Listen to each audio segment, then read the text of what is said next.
Assalamualaikum warahmatullahi wabarakatuh. Selamat malam semuanya teman-teman. Selamat datang kembali di channel kesayangan kita, Lelaki Sejati.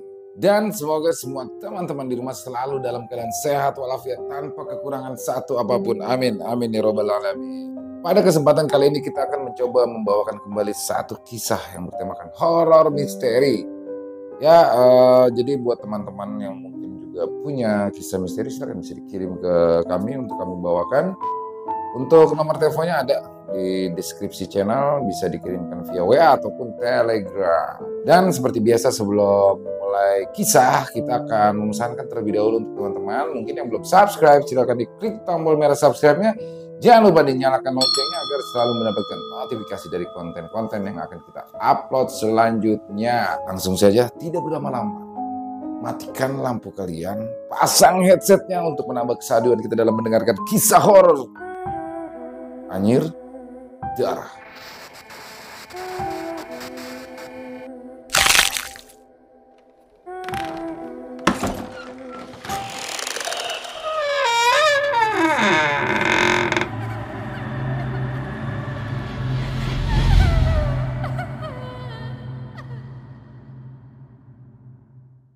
Pada suatu sore, sebuah truk melaju dengan kecepatan tinggi.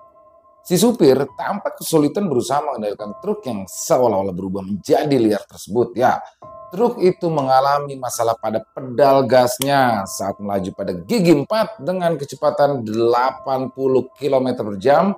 Pedal gasnya tidak mau kembali ke posisi yang semula. Hingga di sebuah kelokan ke arah kiri yang merupakan jalan menurun, seharusnya truk itu melambatkan kecepatannya, namun kala itu tidak bisa.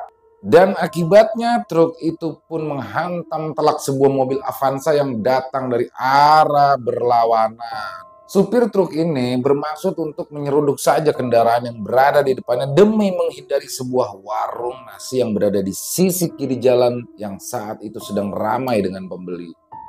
Nah, Avanza yang ukurannya tidak seberapa dibanding truk tersebut tentu saja hancur lebur di bagian depan, bahkan sampai terseret beberapa meter. Seluruh penumpang di dalam mobil Avanza tersebut tewas seketika. Pengemudi dan temannya yang duduk di bangku sebelahnya, ternyata di belakang Avanza itu ada juga pengendara motor Revo yang naas. Seorang remaja laki-laki berusia 20 tahunan. Ya, ia pun terseret bersama motornya di kolong mobil Avanza. Oh my God. Tio sudah 1 minggu lebih di kota Malang. Ya, kala itu sedang liburan kuliah. Sebenarnya keluarganya juga baru sekitar 7 bulan di Malang. Karena ayahnya adalah seorang tentara yang memang sering dipindah tugaskan. Sebelumnya mereka ini tinggal di kota Semarang. Nah, ketika sang keluarganya ini pindah ke rumah dinas, Tio tidak turut serta dikarenakan Tio ini masih kuliah di Semarang. Pada saat liburan itu, Tio pun mengajak serta teman kuliahnya yang bernama Dios. Ia pun akhirnya mengisi hari-harinya selama berlibur itu dengan berjalan-jalan terus mengendarai mobil Yarisnya untuk berkeliling wilayah Malang dan sekitarnya. Ya, hanya untuk sekedar menyegarkan mata lah ya, dan melihat-lihat suasana yang baru. Nah, rute jalan-jalan kali ini sedikit ke luar kota Malang ya, ke wilayah KP yang mana itu sore itu terjadi kecelakaan. Posisi mobil Tio pada detik-detik menjelang kejadian adalah persis di belakang truk tersebut. Jadi truk yang tadi nabrak ya. Jadi ia bisa melihat dengan langsung dengan mata kepalanya sendiri saat berlangsungnya kecelakaan itu. Membuatnya menepikan mobil, didorong pula karena rasa penasaran ya, memastikan apa sih sebenarnya yang terjadi. Kala itu terlihatlah orang-orang yang berkerumun mengitari mobil Avanza tersebut. Tio dan Dios dengan penuh rasa penasaran pun juga ikut turut menghampiri. Kala itu mereka menyaksikan dengan mata kepala sendiri pemandangan yang sangat mengenaskan. Pengendaranya kali itu beserta rekannya terjepit di dashboard mobil. Sekujur tubuh korban tampak basah dengan noda merah darah segar. Pecahan kaca dan bagian-bagian entah dari mobil Avanza ataupun truk terlihat kala itu berserakan di sekitar tempat kejadian. Beberapa orang lainnya pun mencoba mengamankan si supir truk. Dan di sini ya, di kolong mobil Avanza itu tiba-tiba terlihat motor. Namun pengendaranya entah di mana. Lalu ada seorang bapak-bapak pun menegur Tio kala itu. Mas, mas, oh iya pak, yang bawa mobil Yaris itu siapa ya? Saya pak. Katanya. Ada apa ya pak? Masnya nggak kenapa-napa? Wah, saya nggak kenapa-napa pak. Maaf, bisa minta tolong nggak mas? Lanjut si bapak. Iya pak, ada apa pak? Sebenarnya ada korban lagi yang naik sepeda motor itu. Kondisinya sudah gawat kelihatannya mas. Jadi harus buru-buru dibawa ke rumah sakit. Jika menunggu ambulans bisa lama. Gimana mas? Bisa nggak nganter? Saat itu Tio pun sejenak terdiam, terpaku atas permintaan si bapak. Lalu ia pun menatap ke arah Dios. Dios memberikan kode menggeleng. Tanda ia tidak setuju. Sebenarnya kala itu Tio pun merasa ragu jika harus membawa korban kecelakaan ke dalam mobilnya. Namun di sisi lain ia juga ingin membantu. Akhirnya Tio pun mengiyakan permintaan si bapak ini.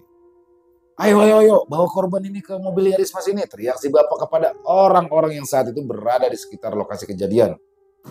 Serius kamu yuk? Bakal panjang nih urusannya, kata Dios. Ya, habis gimana lagi? Kasihan juga kan. Akhirnya korban kecelakaan yaitu pengendara motor sudah berada di dalam mobil Yarisnya Tio. Nah, jadi si korban ini diletakkan di kursi belakang dan si bapak tadi nih yang meminta itu dia ikut juga di dalam mobil. Rumah sakit dekat sini di mana pak? Tanya Tio. Oh, ke rumah sakit PH saja mas, nanti saya tunjukin jalannya. Selama perjalanan, kala itu si korban terus mengerang kesakitan. Sakit, sakit. Sabar mas, sabar. Sebentar lagi kita sampai rumah sakit. Hibur si bapak kala itu kepada si korban. Nah, rumah sakit yang dimaksud ini memang tidak seberapa jauh dari lokasi. Namun di perjalanan korban kala itu tidak mengerang dan bergerak lagi ya. Nah, saat tiba di UGD rumah sakit ternyata korban ini telah meninggal dunia dalam perjalanan tadi. Nah, di parkiran mobil ya saat hendak pulang, kala itu Tio melongok ke kursi belakang mobilnya. Terlihat di situ ada noda merah. Nah, dugaan Tio dan Dios itu adalah noda darah si korban karena kala itu cium bau anyir darah. Di samping itu juga terlihat sedikit cairan putih kental. Cairan putih kental ya. Itu cairan apa ya? Tanya Tio kepada Dios. Lah, mana aku tahu? Gak tahu aku. Jangan-jangan cairan otak. Tadi kan aku udah bilang jangan diangkut, jangan diangkut. Tapi ya, toh aku juga gak nyangka bakalan begini. Tak kira korbannya ndak sekarat ya. Masa aku nolak, dimintain tolong. Kamu juga kalau di posisiku juga pasti bingung. Serga Tio.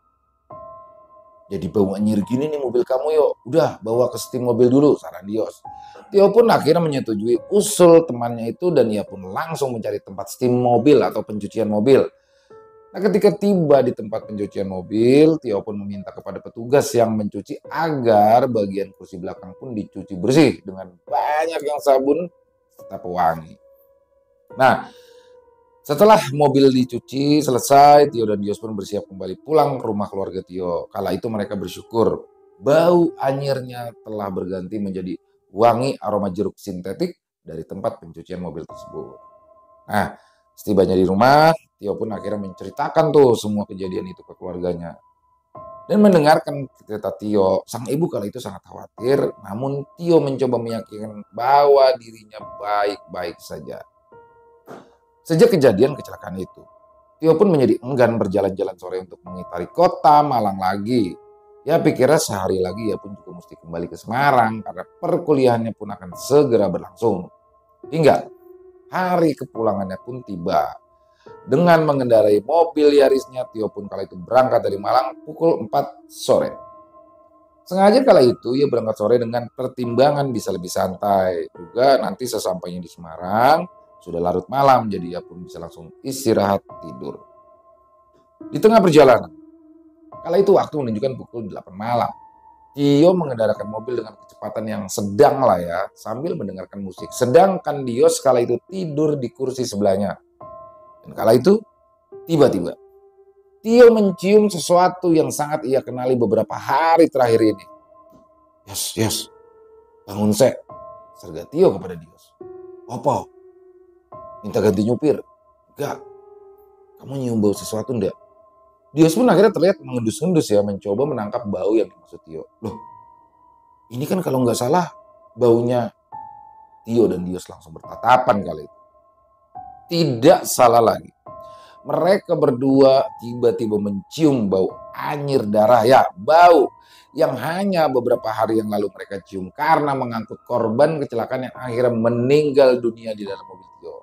Hari berikutnya, ketika Tio sudah ada di Semarang, setiap kali Tio mengendarai Yarisnya, bau anyir darah selalu saja menyeruak ke seisi di dalam mobil. Tio pun merasa stres nih dengan kondisi tersebut.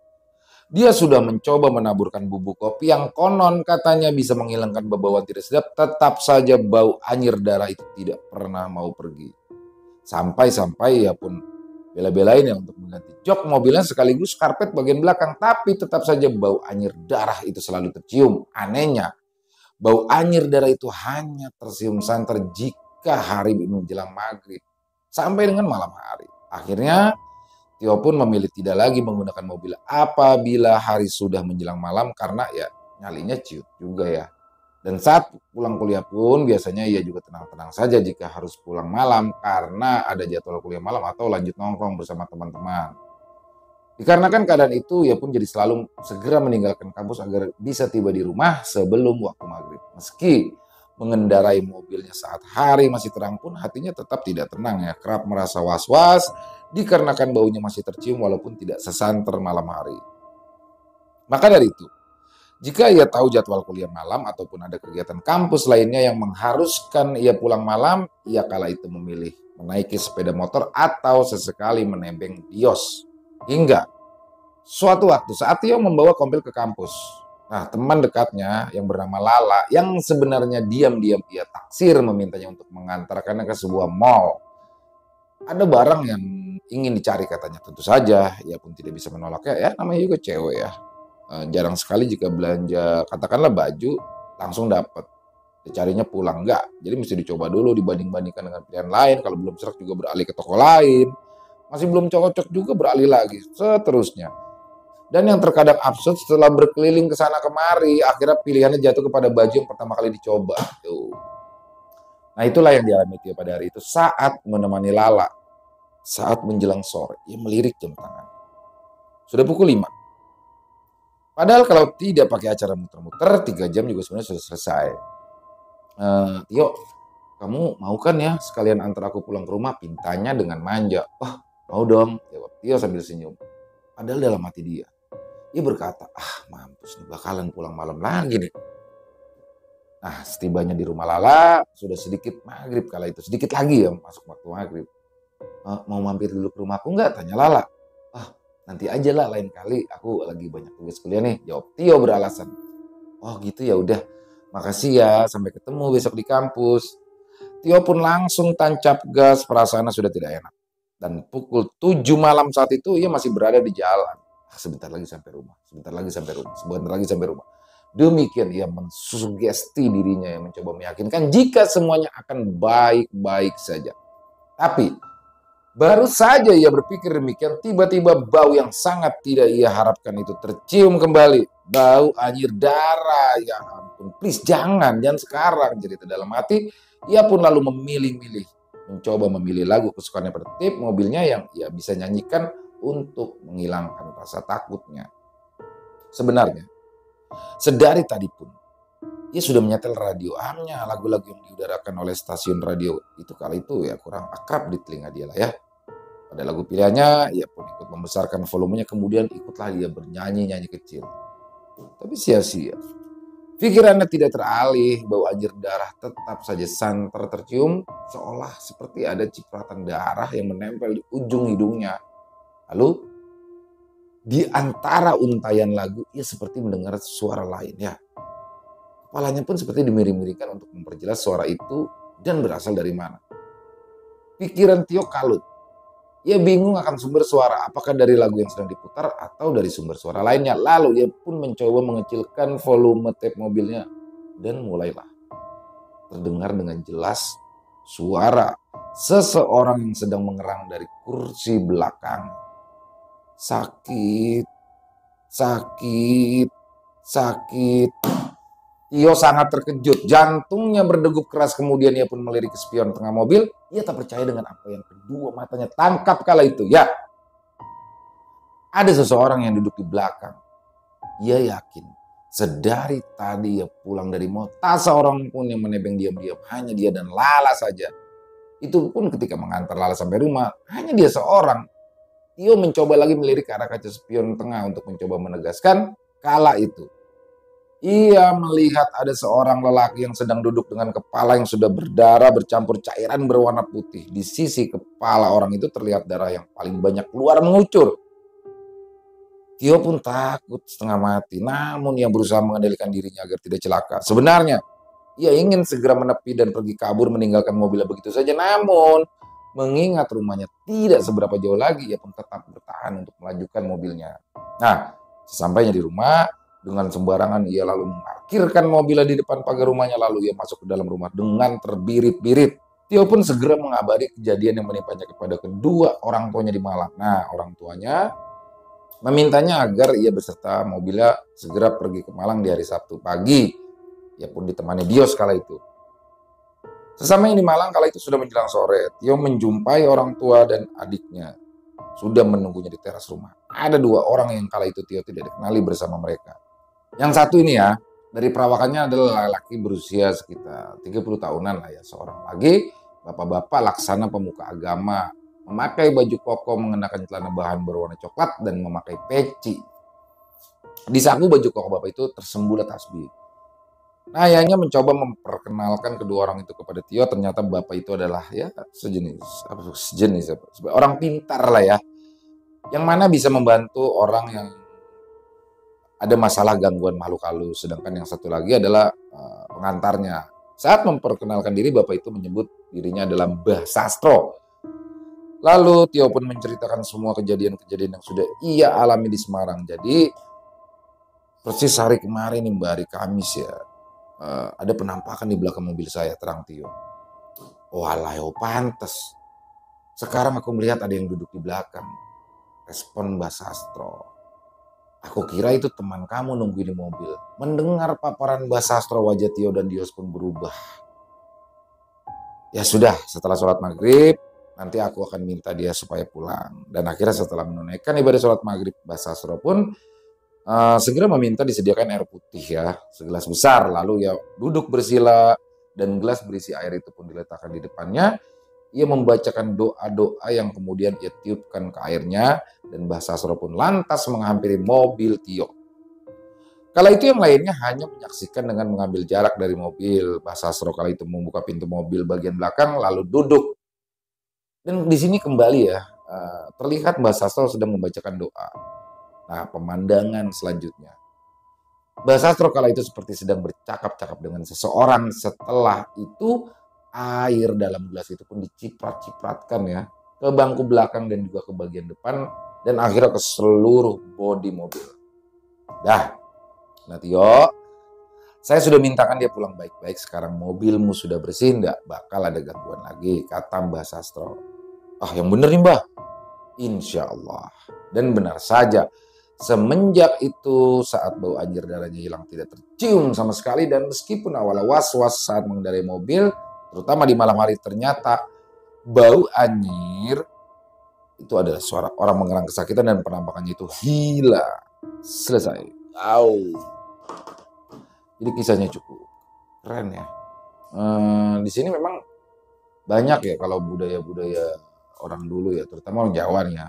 Kalau mobil bekas kecelakaan atau seperti tadi di dalam kisah ini biasanya langsung dijual biasanya ya, karena memang takut berimbas yang tidak baik. Untungnya di sini Tio aman, tidak mengalami kecelakaan atau apa-apa. Alhamdulillah. Dan itu ya teman-teman, semoga bisa menghibur teman-teman semua, terutama pencinta horor misteri. Buat yang punya komentar silahkan bisa tulis di kolom komentar, atau hanya sekedar saling menyapa, kami akan mencoba membalas satu persatu insya Allah. Dan buat yang suka bisa diklik tombol jempolnya, tombol like-nya. Buat yang belum subscribe silahkan diklik tombol subscribe-nya. Dan itu saja teman-teman, semoga terhibur. Saya mohon maaf apabila dalam pembawaan kisahnya tadi ada kesalahan dalam berkata-kata. Sampai jumpa lagi di konten-konten kami selanjutnya yang pasti tidak kalah horor, masih bersama saya Ilo, di Lelaki Sejati. Salam sehat, sukses selalu untuk kita semua. Amin, amin ya robbal alamin.